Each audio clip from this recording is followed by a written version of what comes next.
Welcome to Truth Behind History. The stories are real, the impact is lasting. Today, we're diving into a question that rattles the foundations of how we understand power in the modern world. What if the most influential empire on Earth doesn't fly its flag over colonies or plant its boots on conquered soil, but still shapes global events every single day? This video is about the empire that doesn't call itself one. Let's start with a basic question. What even is an empire? For most of history, the answer was simple. You had territory, you had troops, you had colonies, visible markers of control. Think Britain in India, France in Algeria, Spain across Latin America. Empires were geographic, obvious, and usually unapologetic. But in the modern era, empire has evolved. Today, control isn't just about planting flags, it's about pulling strings. Economic influence, military bases, trade agreements, cultural exports, these are the new tools of empire.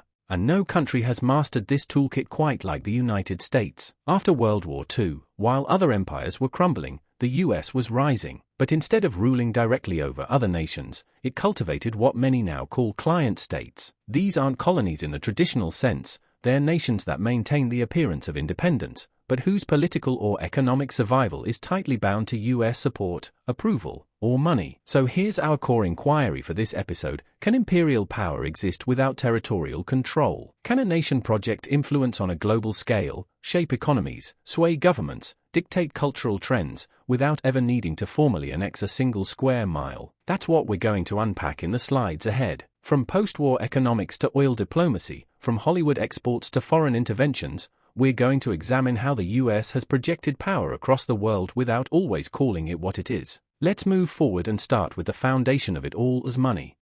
To understand how the United States became the center of a modern empire without colonies, we have to start with money. Not just any money, the dollar. In 1944, with World War II still raging, world leaders gathered in a small town in New Hampshire called Bretton Woods. What came out of that meeting wasn't just a financial agreement, it was the foundation of a new global order. They agreed to make the US dollar the world's reserve currency. That meant if you wanted to trade internationally, pay debts, or stabilize your economy, you'd likely be using dollars. And why the dollar? Because at the time, it was backed by gold. Literally, every dollar could be exchanged for a fixed amount of gold, and that gave it credibility across the globe. Other nations pegged their currencies to the dollar, and the dollar was pegged to gold. It was a carefully balanced system that placed the United States right at the center. But the US didn't stop there. It also led the creation of the International Monetary Fund and the World Bank. These institutions were built to manage global finance, supposedly to ensure economic stability after the war. And they did help with reconstruction, if you followed the rules. Rules which, not coincidentally, aligned closely with US interests. If your country needed a loan, there were strings attached. Policy strings. Then came 1971. The US had been printing a lot of money to finance wars and social programs,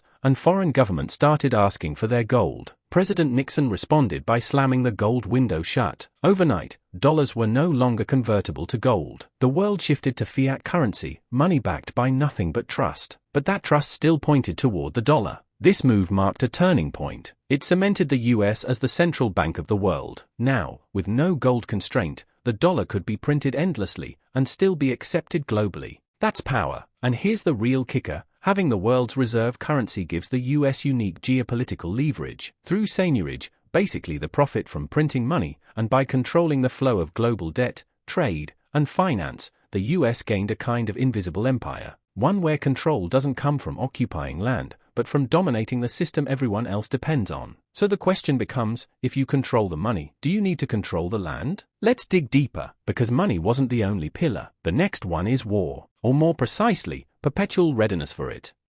If economic power is one leg of the empire, military power is the other, but not just tanks and troops. We're talking about a system, an industry, built to thrive not only in war, but in the constant preparation for it. Back in 1961, President Dwight D. Eisenhower, a five-star general and World War II hero, gave a farewell address unlike any before him. In it, he warned Americans of something new. He called it the military-industrial complex, a powerful alliance between the armed forces and the defense industry, capable of steering national policy, budgets, even culture. Eisenhower's warning was blunt. If left unchecked, this alliance could dominate American life and lead to perpetual military engagement. And boy, did that warning prove prescient. During the Cold War, the United States built a global network of military bases and alliances. From Germany to Japan, from Korea to the Middle East, these weren't just for defense, they were outposts of influence. The justification? Soviet expansion. The fear of communism provided a near-limitless rationale for military buildup, but the real genius of the system was how it avoided direct war while still expanding influence. Enter proxy wars and coups. The US didn't always invade directly, it worked through other governments, trained militias, funded rebel groups, and backed regime changes. Iran in 1953, Chile in 1973, Vietnam, Nicaragua, the list goes on. The method was indirect,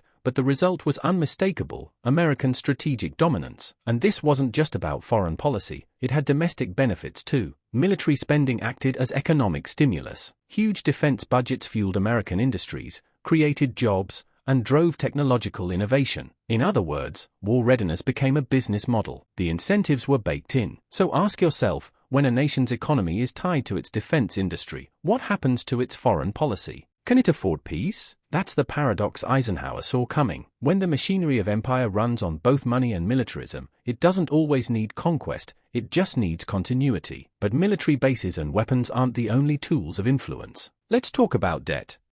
So, if war builds power and the dollar sustains it, how do you keep other nations in line without firing a shot? Debt, but not just any debt. We're talking about loans with strings so tight, they often shape the future of entire nations. Enter the International Monetary Fund and the World Bank, those same institutions born out of Bretton Woods. On paper, they offer financial support to countries in crisis. In practice, those loans often come with a catch, and that catch can look a lot like control. Here's how it works. A country hits a financial wall, maybe after war, corruption, or inflation. Desperate for stability, they turn to the IMF or the World Bank. The loan comes through, but with conditions. These conditions are known as structural adjustment programs. Sounds clinical, right? But what it really means is this: to get help, the country must agree to reshape its economy to fit a market-driven model. Privatize state industries, cut social spending, open markets to foreign investment, sell off public resources. These policies may make the country more attractive to global capital, but they often weaken its sovereignty and social safety net in the process. Now think about that. A country in crisis is told it must adopt policies designed not necessarily to serve its people, but to meet the expectations of lenders, often shaped by US and Western priorities. And the consequences? They can be devastating. Reduced public services, unemployment, brain drain, capital flight, entire generations growing up in poverty because their governments had to comply with external mandates. And here's the ethical dilemma. Are these programs about aid, or are they tools of empire? If economic policies are imposed in exchange for survival, and those policies benefit the lender more than the borrower,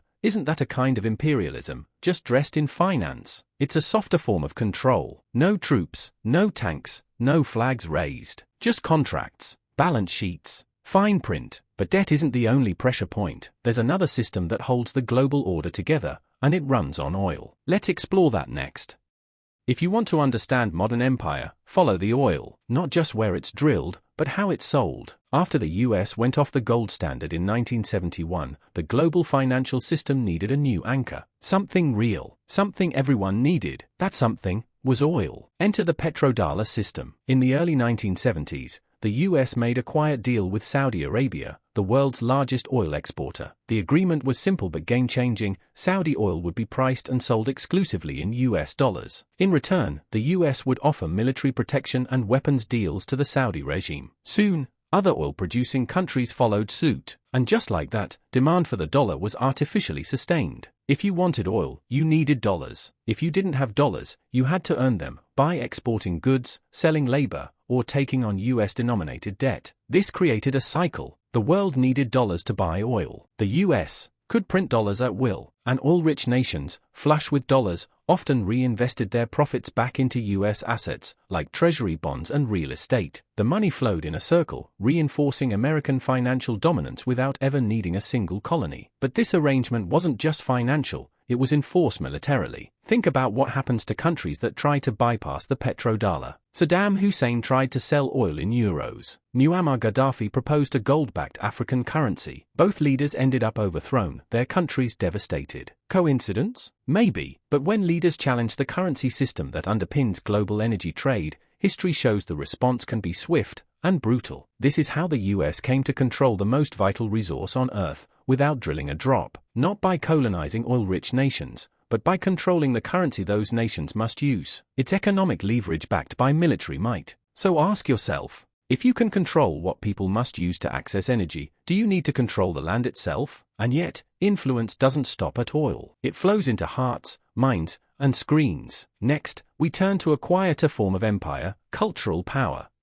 Now let's talk about something even more subtle, something so widespread, you barely notice it happening. Culture. Because an empire isn't just built with weapons or loans, it's built with stories. And the United States? It tells some of the most powerful stories on Earth. Hollywood, Netflix, Disney, TikTok, Marvel, Apple, YouTube. These aren't just entertainment platforms. They're global megaphones that project American values, aesthetics, and ideals to billions of people. Whether it's superhero fantasies, romantic comedies, or tech commercials, there's a consistent message underneath. The American way of life is desirable, modern, powerful, maybe even inevitable. Now imagine growing up in a country thousands of miles from the US, and all your favorite movies, songs, and influencers are American. Over time, this shapes how you view the world, what freedom looks like, what success means, what beauty is, even what kind of life you should want. That's soft power. And it's one of the most underestimated pillars of modern empire. But it doesn't stop at entertainment. Think about the platforms themselves, social media algorithms designed in Silicon Valley, exported globally. These platforms determine what trends, what goes viral, what people talk about. They influence elections, social movements,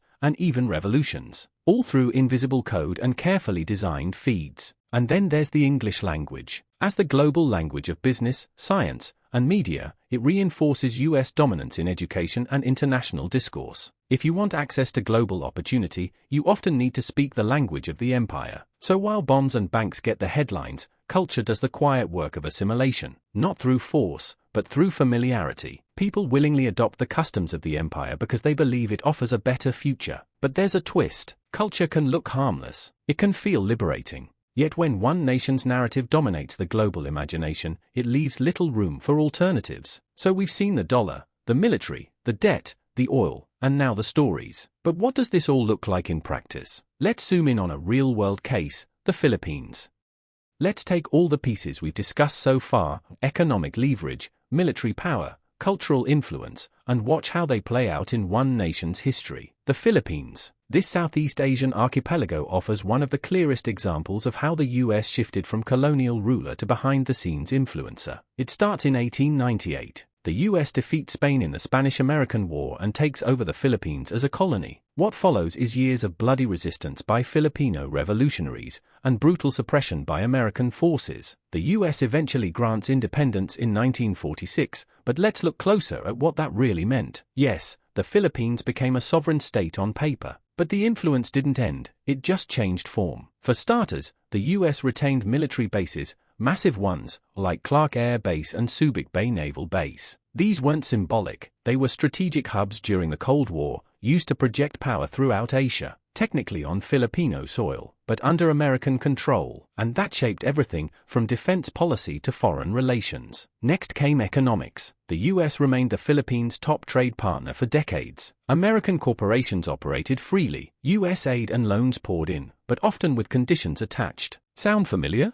Structural adjustments, privatization, and policies designed to make the Philippines attractive to foreign investors, particularly American ones. And then there's the cultural layer. English became one of the country's official languages. American media dominated airwaves. Fast food chains, movie theaters, clothing brands, all carried the glow of US modernity. Generations of Filipinos grew up with American pop culture as their backdrop. It shaped tastes, aspirations, even politics. But here's the deeper truth. Despite gaining legal independence, the Philippines remained deeply entangled in the web of US influence. Foreign policy aligned closely with Washington. Domestic policy often mirrored American preferences. And when Filipino leaders pushed back, like President Duterte threatening to cancel the Visiting Forces Agreement, they faced political and economic pressure. So what do we call that? It's not colonization. There's no flag flying overhead. But it's not total independence either. It's something in between, a client state, sovereign in name, but bound by dependencies built over decades. This case isn't unique. It's a blueprint, and it shows how empire can evolve, how it can wear the mask of partnership while quietly setting the terms. But not every country plays along forever. Eventually, there's pushback, and that's what we'll look at next. Empires, even the quiet ones, don't expand without resistance. Every system of control, no matter how carefully designed, eventually meets its limits. And for the US, the costs of invisible empire haven't been invisible at all. Let's start with a term that should make you pause: blowback. Coined by the CIA, blowback refers to the unintended consequences of covert foreign interventions. When a government backs a dictator, overthrows a leader, or installs a regime in secret, those actions don't stay secret forever. They ripple through generations. They breed resentment, radicalization, and often retaliation. Take Iran. In 1953, the US and Britain orchestrated a coup that removed Prime Minister Mohammad Mossadegh and reinstated the Shah. Why? Because Mossadegh wanted to nationalize Iranian oil. The Shah ruled with an iron fist, backed by American arms and dollars. But by 1979, the Iranian people had had enough. The Islamic Revolution overthrew the Shah, and the US embassy was seized. That wasn't random, it was blowback. Or think of Latin America. Decades of US-backed coups, Chile, Guatemala, Nicaragua, left scars that haven't healed. Even today, distrust of US motives runs deep. It's not always about what the US did, but about the silence that followed, the denial of involvement, the refusal to reckon with consequences. Now zoom out. Around the world, the pattern is clear. Countries begin to question the fairness of the system. Why does the dollar dominate? Why are international institutions based in Washington? Why does American media dictate the global narrative? And why, in moments of crisis, does it feel like US interests always come first? This growing resentment has weakened trust in US leadership. Allies are hedging, rivals are rising, nations are exploring alternative trade systems, alliances, and currencies. The empire, once unquestioned, now faces skepticism from all sides. But this isn't just a global crisis, it's a moral one. What happens when a nation spreads democracy while supporting authoritarian regimes? When it champions freedom but silences dissent abroad? These contradictions aren't just philosophical, they shape how the world responds. And here's the final irony: the very tools that built this empire, money, military, media, can now be used against it. Other powers are learning the playbook. China builds influence through debt and infrastructure. Russia exploits media and cultural wedges. The age of monopoly is over. So what comes next? Maybe, just maybe, it's time to look at what history suggests about other ways to relate to the world. Ways that don't rely on domination. Let's explore those alternatives next. What if empire isn't the only way? What if there are paths to global influence, real, meaningful influence, that don't require coercion, debt traps, or military force? History gives us clues. Let's rewind to the Middle Ages and look at the Hansiatic League. It wasn't a kingdom, a nation, or an empire. It was a decentralized network of merchant cities across northern Europe, places like Lübeck, Hamburg, and Riga, that banded together for trade, mutual defense, and shared prosperity. There was no emperor, no central government, just a web of cities cooperating voluntarily. The League lasted for centuries, and it thrived. Or take Switzerland, a small country, surrounded by giants, that chose neutrality as a strategy. It didn't conquer its neighbors. It didn't build colonies. Instead, it invested in stability, banking, and diplomacy. And over time, it gained international influence not through domination, but by becoming a trusted hub, a mediator, a safe haven. Fast forward to today, and you'll see new forms of decentralization emerging. Think about Bitcoin and other decentralized technologies. These systems challenge the monopoly of central banks and governments by creating trust without authority. No single nation controls them. No central planner dictates the rules. Instead, the system runs on consensus, transparency, and mathematics. And what about open-source platforms? Peer-to-peer networks? These are frameworks where power is distributed, not concentrated. Where control isn't seized, but shared. Now, are these systems perfect? Of course not, but they represent something the world is hungry for: alternatives. Models that don't rely on violence, monopolies, or hidden strings. So here's the deeper point. Empire, by nature, is vertical, top-down. It centralizes power, but decentralization moves in the opposite direction. It spreads power outward. It invites participation. It fosters resilience by reducing dependency on a single actor. And maybe that's what makes it so threatening to traditional powers. Because when people realize they don't need an empire to thrive, the empire starts to lose its grip. But none of this works unless people are willing to see clearly. So let's close by stepping back, taking stock, and asking the question no one likes to ask. What if we are the empire? Let's take a breath, step back, and ask the hardest question of all. What if empire doesn't always look like we think it does? What if it's not about evil villains or grand invasions, but about systems, incentives, habits so normalized, we no longer notice them? The United States doesn't call itself an empire. In fact, it often frames its actions as spreading freedom, promoting democracy, or ensuring stability. But if we judge by outcomes, by influence over other nations' policies, economies, and cultures, the pattern starts to resemble something much older. Empires throughout history have always believed in their own righteousness. Rome thought it was bringing order. Britain believed it was bringing civilization. And today, the US believes it's protecting peace. But belief doesn't cancel consequences. To recognize the reality of empire, we don't need to condemn individuals. We don't even need to assign malicious intent. What we need is clarity, systems thinking, a willingness to trace how policies, currencies, technologies, and media shape outcomes across borders, regardless of what we call them. The most dangerous empire is the one that doesn't know it's an empire, because it never pauses to ask if its power should have limits. It never considers the unintended consequences of dominance, and it never hears the voices of those who live under its shadow. But here's the opportunity. We don't have to repeat the same imperial mistakes of the past. We can learn, we can decentralize, we can build systems rooted in voluntary cooperation instead of control. That's the real takeaway. Not that empire is evil, or doomed, or inevitable, but that recognizing it, honestly, without emotion, is the first step toward building something better. And if history teaches us anything, it's this: power that goes unexamined tends to go too far. So let's keep examining it. Let's stay curious. Let's ask better questions. If you've made it this far, thank you for watching. Please like, comment, and subscribe to Truth Behind History, where we uncover the past not to glorify it, but to learn from it. And if you're hungry for more stories like this, about hidden systems, untold events, and overlooked truths, check out our other videos. Because history isn't just behind us, it's happening all around us.